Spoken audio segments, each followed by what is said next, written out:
नमस्कार, मैं हूं ऐश्वर्या कपूर और आप देख रहे हैं मेरे साथ पूछता है भारत। जी हां, पूछता है भारत की शुरुआत कर रहे हैं ऐश्वर्या के एजेंडा से। एजेंडा में बात होगी WMD। जी हां, WMDs, weapons of mass destruction. ये व्यक्ति देख रहे हैं हंसता हुआ, ये कौन है व्यक्ति और कौन उसको उंगली दिखा दिखा के सजाए मौत सुना रहा है, मुझे बताने की जरूरत है आपको दर्शकों। वो जज और वो सद्दाम हुसैन, वो व्यक्ति है जिसके ऊपर अमेरिका ने वेपन्स ऑफ मास डिस्ट्रक्शन, यानी ऐसी तबाही करने वाले बम, ऐसी तबाही करने वाले हथियार होने का इल्जाम लगाया था और फिर उसके देश के ऊपर, इराक के ऊपर चढ़ाई की। आज तक वो WMDs मिले नहीं हैं, लेकिन WMDs का असर कितना विनाशक हो सकता है वो मेरी टीम आपको दिखा रही है। एक तरफ वो व्यक्ति है जिसके ऊपर WMDs रखने का इल्जाम था, सद्दाम हुसैन, और दूसरी तरफ हिरोशिमा नागासाकी, जहां पर अमेरिका ने WMD का इस्तेमाल किया था, एटॉमिक बम का इस्तेमाल किया था। आज तक 2022 में खड़े हैं आप पर। WMD का असर जापान भूला नहीं है, इसलिए बार बार कह रहा हूं WMDs, ये WMD कोई ऐसे खेल बच्चों का चीज नहीं, कोई कार्टून नहीं है। और ये आदमी जो उंगली लेके खड़ा है, ये सद्दाम हुसैन, इसके ऊपर इल्जाम थे WMDs होने के, आज तक मिले नहीं।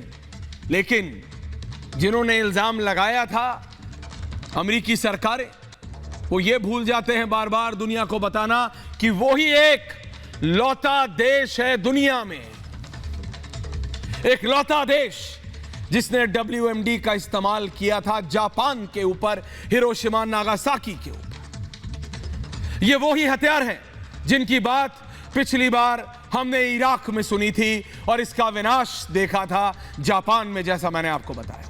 ये कोई मजाक की बात नहीं और ना ही हल्के में लेने वाली कोई ऐसी बातचीत। इनका नाम लेना ही विनाश को दस्तक देना जैसा होता है। कहते हैं ना, विनाश काले विपरीत बुद्धि। तो बस क्या 2022 में, जब अब से कुछ दिन पहले तक दुनिया का हर बड़ा नेता क्लाइमेट चेंज, बेटर एनवायरमेंट, जी हां, ग्रीन बेटर वर्ल्ड, पानी बचाओ दुनिया बचाओ की बात कर रहा था, समुंदर साफ करो, नदी साफ करो, सड़कें साफ करो, सबको मिलाओ, वो अचानक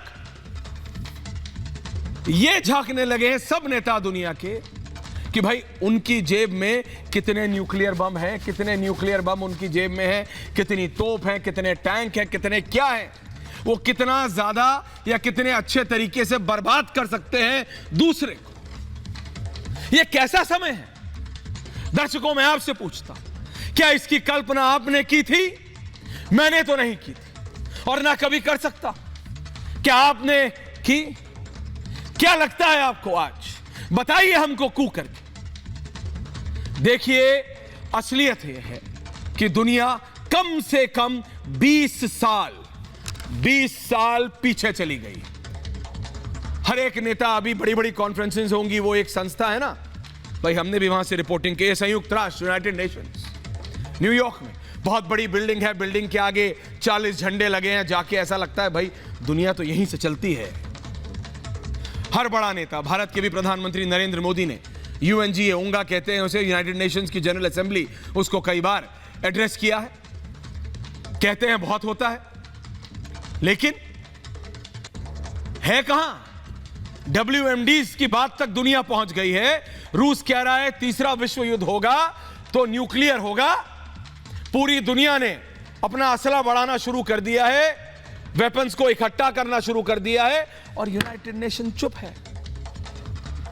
रूस की ये यूक्रेन के ऊपर जो जंग है, ये महातबाही की तस्वीरें सबने देखी हैं। कुछ बहुत नया नहीं बताऊंगा अगर मैं बोलूंगा कि यूक्रेन में तबाही हो रही है, लेकिन अब खतरा है महाविनाश का। अब तक सभी लोग परमाणु हमले को लेकर डरे हुए हैं।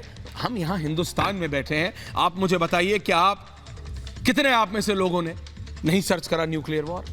या नहीं पूछा अपने माता पिता से कि न्यूक्लियर वॉर हो जाएगा तो क्या होगा, या बच्चे और माँ बाप ने साथ में आके बात नहीं की, आपने अपने दोस्तों से बात नहीं की चाय पीते। एक ही नई बात सामने आ रही है अब। जी हां, अब एक नई बात सामने आ रही है।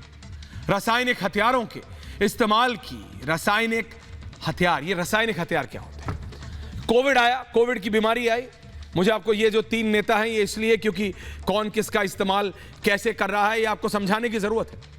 रासायनिक हथियारों का इस्तेमाल किया जाता है, मैं आपको बताऊंगा। डायरेक्टर साहब यहीं पे रुक दीजिए। क्या है रासायनिक हथियार, क्या होते हैं? रुक जाइए भाई, रुक जाइए। रासायनिक हथियार क्या होते हैं? रुक जाइए, मैं कह रहा हूं फिर। रासायनिक हथियार क्या होते हैं? रासायनिक हथियार, लोगों ने कहा भाई कोविड की बीमारी है, अमेरिका के कई बड़े बड़े लोग आए, डॉक्टर फॉची आए, ये आए, वो आए, सबने कहा बॉस कोविड लैब में बनाई हुई बीमारी है। It's a new way of bio war. China ने कहा नहीं। अमेरिका के कई बड़े नेता, यूरोप के आए, लोग आए, डॉक्टर आए, फलाने आए, सबने कहा भाई ये तो बन ही नहीं सकता, नेचुरल है ही नहीं। शोध चल रहा है उस पर, लेकिन जो इसको मरना था वो तो मर गए। कोविड की लहर में हिंदुस्तान पे कितना असर हुआ आपको पता है? वो सिर्फ एक कीटाणु था, एक कीटाणु, और जिसका इल्जाम अब रूस यानी व्लादिमीर पुतिन लगा रहे हैं यूक्रेन के ऊपर। लेकिन असली में यूक्रेन के ऊपर नहीं लगा रहे हैं, पुतिन लगा रहे हैं जो बाइडेन के ऊपर। पुतिन लगा रहे हैं जो बाइडेन के ऊपर कि भाई जो बाइडेन जो अमेरिका में नहीं कर सकते मानवाधिकार कानूनों के चलते, वो यूक्रेन में कर रहे थे। मेरे साथ मेरे विशेषज्ञ आ रहे हैं, मैं जाऊंगा उनके पास अगले कुछ ही क्षणों में। कर्नल साहब आ गए। लेकिन मैं ये कह रहा हूं, ये जो जैविक हथियार है, is this the new way of war? और क्या इसी के डर से रूस ने ये केमिकल हथियारों के इस्तेमाल का आरोप लग रहा है यूक्रेन के ऊपर? अमेरिका के व्हाइट हाउस की तरफ से दावा किया गया है टेबल ठोक के कि रूस यूक्रेन पर केमिकल या जैविक हथियारों का अटैक कर सकता है। हमें इस पर नजर रखनी चाहिए या नहीं? बिल्कुल रखनी चाहिए, क्योंकि रूस ने पहले भी ऐसा किया है। ब्रिटेन की तरफ से भी इसी तरह का बयान जारी किया गया है। बोरिस जॉनसन और रूस पर केमिकल हथियारों से हमले का शक जताया है बोरिस जॉनसन ने भी। तो वहीं रूस का दावा है कि उसने यूक्रेन में ऐसे जैविक हथियारों को खोज निकाला है जो अमेरिका की सरपरस्ती में रखे गए हैं। रूस का कहना है कि अमेरिका की मदद से यूक्रेन में जैविक हथियार बनाए जा रहे हैं। तो मसला यह है, पुतिन कह रहे हैं कि बाइडेन ने किया है, बाइडेन कह रहे हैं पुतिन ने किया है, पुतिन कह रहे हैं बाइडेन कर रहा है यूक्रेन के हवाले से। तो एक गोल चक्कर, वो जो जलेबी खाते हैं आप लोग भाई। कल जब इलेक्शन का रिजल्ट आ रहा था तो चन्नी के घर में जब मैं और अर्नब और सब बैठे थे, सुबह 6 बजे जलेबी बन गई थी। ये तीनों मिलकर जलेबी बना रहे हैं। ये मजाक की बात नहीं है, मैं इसलिए ऐसे बोलता था कि आप समझें। ये गोल गोल गोल गोल घुमा रहे हैं पूरी दुनिया को।